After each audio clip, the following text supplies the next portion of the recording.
Hello and welcome to the Age of Histories, everyone. First up, I want to thank you all for helping me better understand the inspirations for the castle of the brand new civs, which we covered in the last episode. During the final video of this series, I shall revisit those new civ castles and shall also include what you amazing people have shared with me in the comment sections. But for today, we have a mixed bag of classic, recent, and brand new castle skins. So buckle up and let's wallow.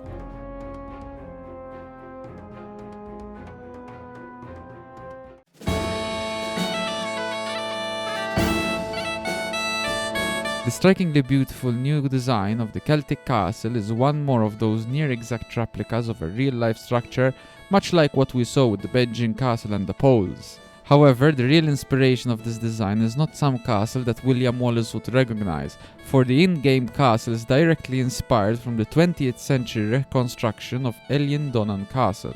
Originally built around 1220 by Alexander II, it served an important stronghold for the clan Mackenzie. You can call me Mackenzie if it please you.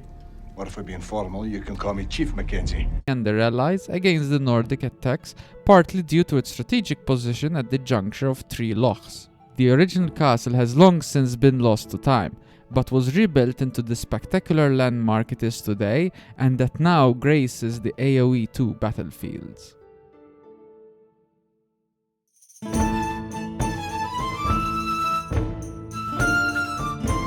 Being one of the original castles of the Age of Kings, this castle design was bound to be given to one of these two civs, and it being inspired by Bodiam Castle in England, it is only natural that the Britons would keep it. Built by Sir Edward Dahlengringe in 1385, Bodiam Castle was constructed as both a strategically defensive position against potential French invasion and as a status symbol.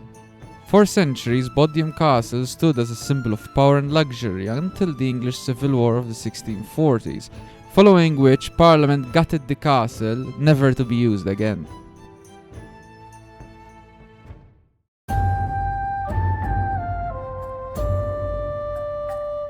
The Aztec castle is also one of the classic designs, but this one is from the Age of Conqueror's expansion pack. Now, since as far as we know, Mesoamericans did not have fortifications akin to what we envisage as a castle, and given that only a small part of Mesoamerican architecture has been excavated from under the jungle, the Aztec castle is inspired by a temple.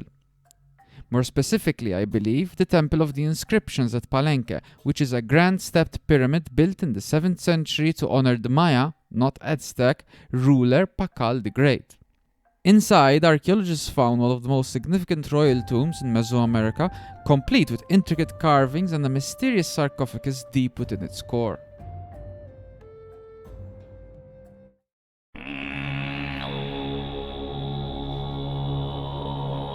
For the indomitable Mongols, the Aoe2 gods blessed us with a beautiful amalgamation of the city of Karakorum, specifically the Erdenju monastery and the fortifications surrounding it.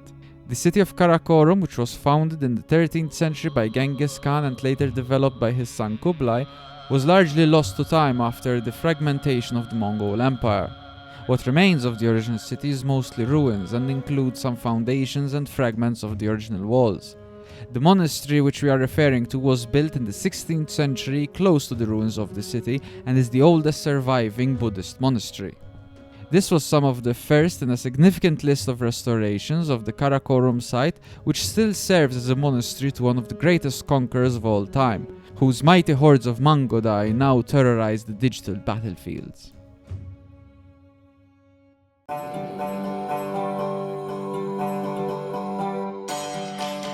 The Tatar castle is one of my least favorite designs, as I often saw the azure domes to be out of place on a castle. However, what they do is scream Samarkand, which was the capital of Tamerlane's empire, the main character of the Tatar campaign. The defensive structure itself seems to be inspired by a mix of the Holbuk Palace, which was built in the 9th century, Herat Citadel, which was first erected by Alexander the Great in the 4th century, but later rebuilt by the Timurids in the 15th, and Ichan Kala, which was first constructed in the 10th century but was greatly expanded later on in the 18th century.